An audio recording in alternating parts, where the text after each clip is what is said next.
If you must take part in the free valuation beauty parade, for goodness sake, make sure the cards are stacked in your favour and it's not a fair fight. I'm Neil Whitfield, and I strongly believe that taking part in what I call the free valuation beauty parade, where a conveyor belt of competing estate agents pitch their services to sellers or landlords, is a pretty terrible way for an agent to go about winning new business.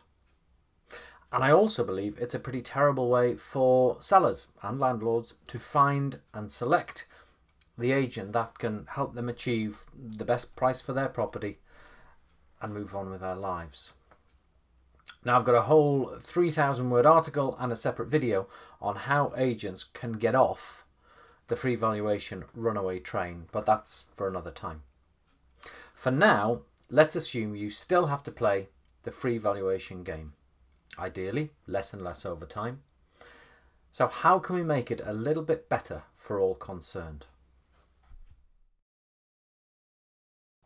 I'm going to cover a number of ways in which you can make sure that you're giving yourself the maximum chance of success with every free valuation you attend.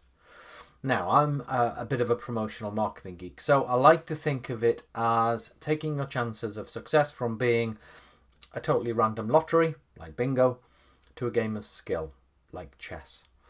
And I call these techniques conversion multipliers, or CX for short. Now, when I start working one-to-one with a client, we often go through conversion multipliers as a bit of a quick wins exercise in the first few weeks. The logic being, if you're already being invited out to free valuations, then it makes sense to arm you with the tools and techniques that can optimize your chances of turning that appointment into an instruction.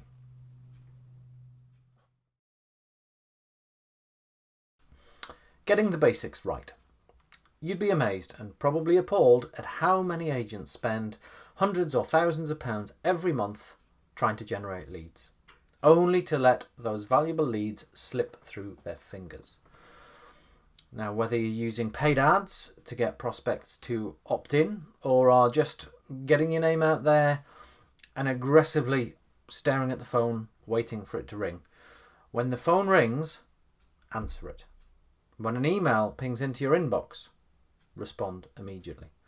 This applies to buyer and tenant leads coming through the portals, and especially to potential seller or landlord leads.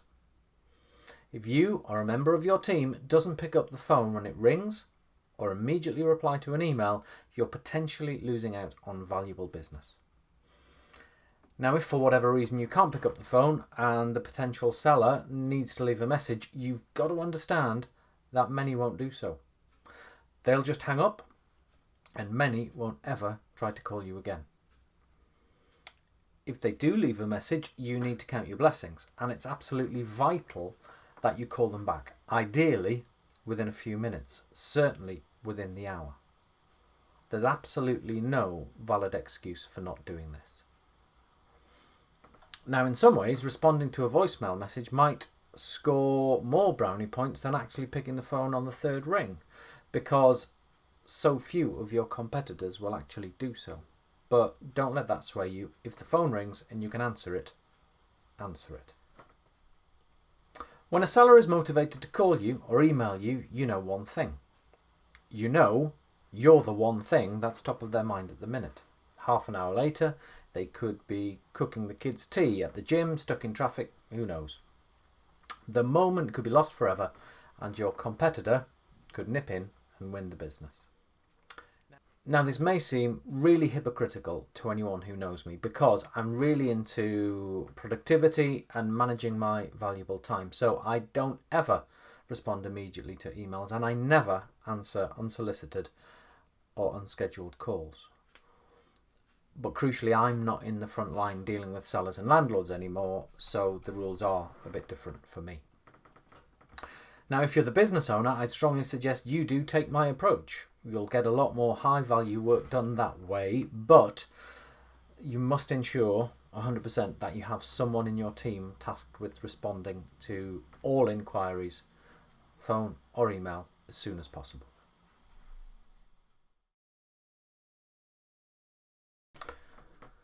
Understand that not all leads are created equal.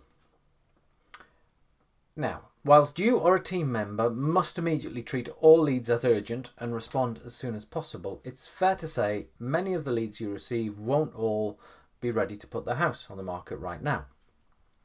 And forcing a free valuation appointment on someone who's just starting to think about selling will be a major turn-off.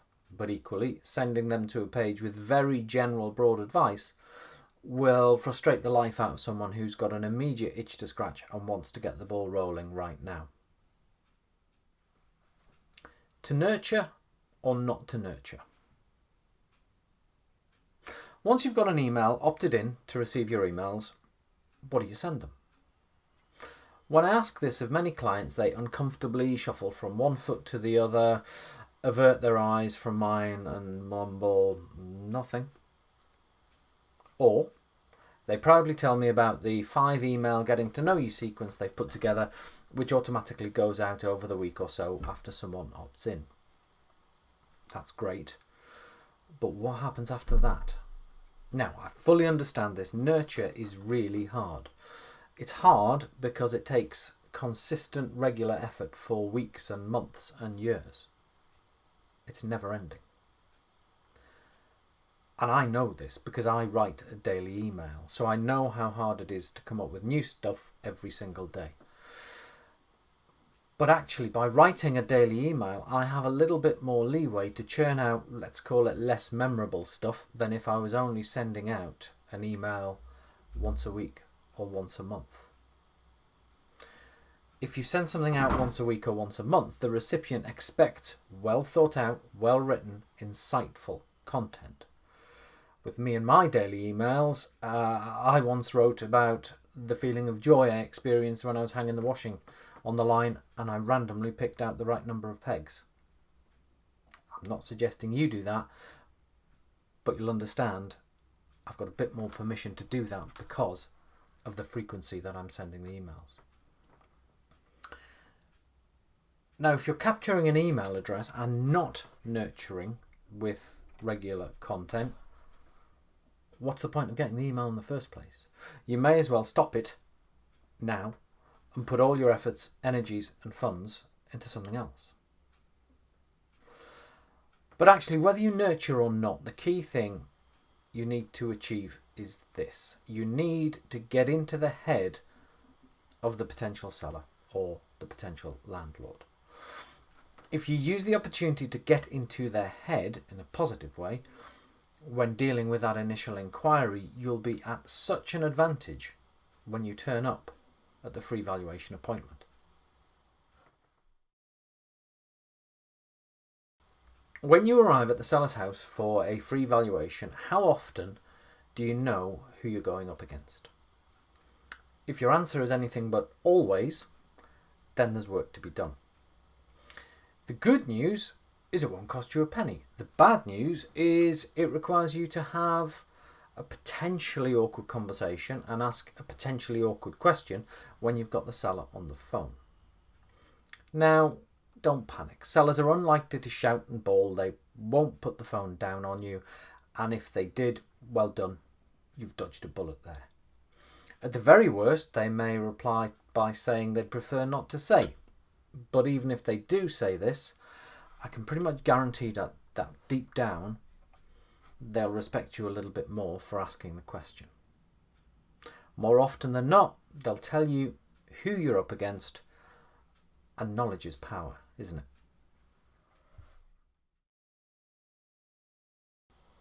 So, you've booked the free val appointment for a couple of days' time. As a rule, do you tend to get in touch with the seller in the interim? If you don't do this, as a matter of course, you're absolutely missing a trick. You're also loading a lot more pressure than is necessary onto whoever is going to be carrying out that valuation. You're essentially expecting them to go from total stranger to trusted advisor in under an hour. Now, doesn't it make sense to do a lot of the hard yards before you or they actually turn up at the house? There's plenty of ways you can go about this. Some are free, some might cost you a little bit of money, Some use whizzy online tools. Others are completely analog and old school. But find out what works for you, your estate agency, and your ideal sellers, and make sure you put something in place to do that in advance of every valuation appointment that gets made. It sounds counterintuitive, but if you ask your potential seller to put some effort in before the valuation appointment, it can have a dramatic positive impact on your conversion success. And it doesn't take much. Perhaps direct them to an article or a video and ask them to read it or watch it before the appointment. The most important aspect of this is that it shouldn't be work for the sake of work. Whatever you ask them to do needs to be beneficial to them.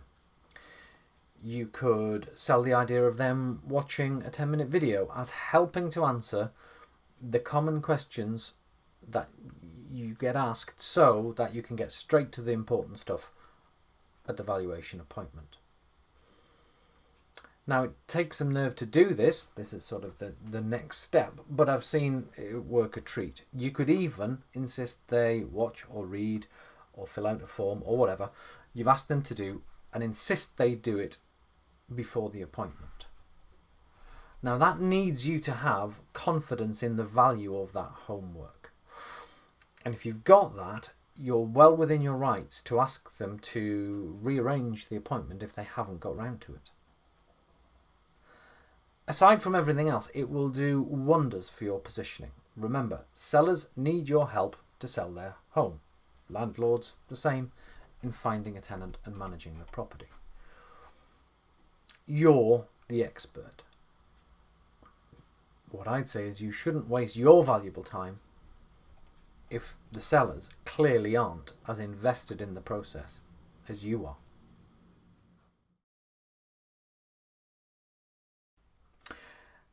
Now, it's rare that a seller will decide who to instruct within the immediate few minutes or even hours of the last agent leaving their house.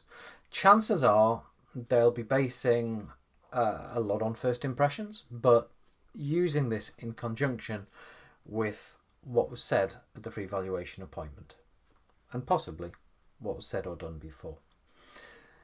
So you've got a short window of opportunity to further impress them before they make their final decision. This is your chance to reinforce all the good things they liked about your approach when you met. Clearly, as a bare minimum, if you said that you were going to do something by a certain date or time, you've got to 100% make sure you deliver your promises. But think about how you could surprise and delight, because that could make you rise above the competition.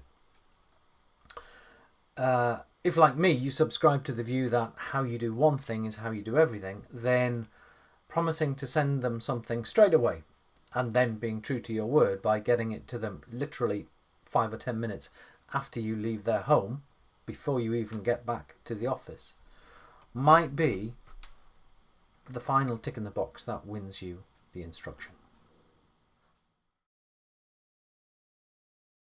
Now, follow-up isn't the same as nurturing.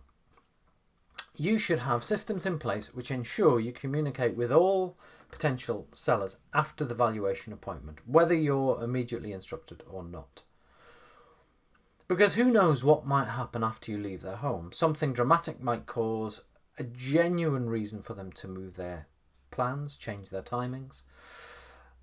They thought they might be moving as soon as possible, but those plans might be put on hold. In this case, don't be a stranger, but don't be an annoying pest either. And even if you don't win the instruction, be the bigger person and remain in contact. The market isn't like the crazy post-COVID days of 2022 when every single property was being sold within 5 minutes of going onto Rightmove. So there's a good chance that they might not get the results they want from the first agent they appoint. You need to be there, waiting in the wings to jump in if needed.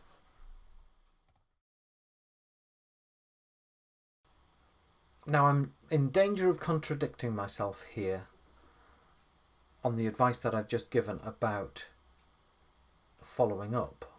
but bear with me. If you're invited out to a free valuation and don't win the instruction, if the seller needs to change agent in the future, they are much more likely to give the business to someone they didn't invite round to the initial free valuations. It's harsh but true, and it doesn't make a lot of sense until you start to dig into the psychology behind it all.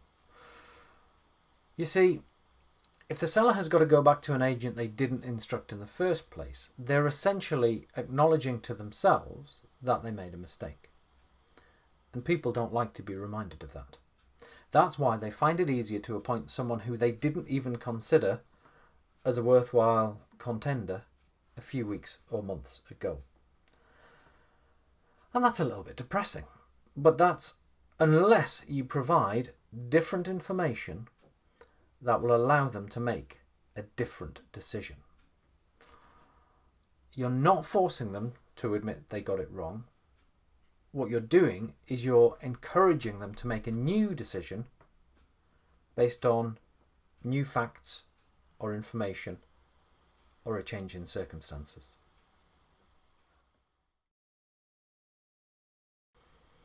I've left this one until last because it's far and away the most powerful, but it's also the one that most agents find the hardest. Identifying your ideal sellers and what makes them tick, then tailoring your services so that you're uniquely positioned to scratch their particular itch will make a massive difference to your free valuation success. And funnily enough, it's also the foundation for getting off the free valuation beauty parade once and for all. Now, let's not forget, the whole point of this is to convert leads into instructions that will result in sales, because that's when you get paid. And I'm 100% convinced that you stand a much better chance of success if you're not making the same marketing mistakes that all of your competitors are making. Reducing your dependence on the free valuation beauty parade and instead becoming the only agent at the table is a vital element of changing your fortunes for good. But I accept that this will take a little time, and you may as well stack the cards in your favour when you are getting invited out to free valuations to ensure that you convert more of them into instructions. So, would it be useful to go through an exercise where you can quickly estimate the impact that changing your marketing approach in this way might have on your business? I've developed a lead pipeline calculator where you plug in a few key figures that you'll already know about your business. Don't worry if you don't have exact data to hand, rough estimates or best guesses are absolutely fine. It's really quick to fill it in. It'll take you less than 2 minutes to complete. Then, in 24 hours or less, you'll get to see what you could be realistically and reliably and predictably adding to your pipeline 3 months from now, after making a few changes to your marketing approach. It can take up to 24 hours to get your results because you'll get a fully personalized estimate based on your answers, not a generic vanilla copy and paste PDF or even an automated scorecard where you get a few random percentages and then some one-size-fits-all advice. In the meantime, I've recorded another 2 videos in this series, which I call my Simplified Seller Acquisition series.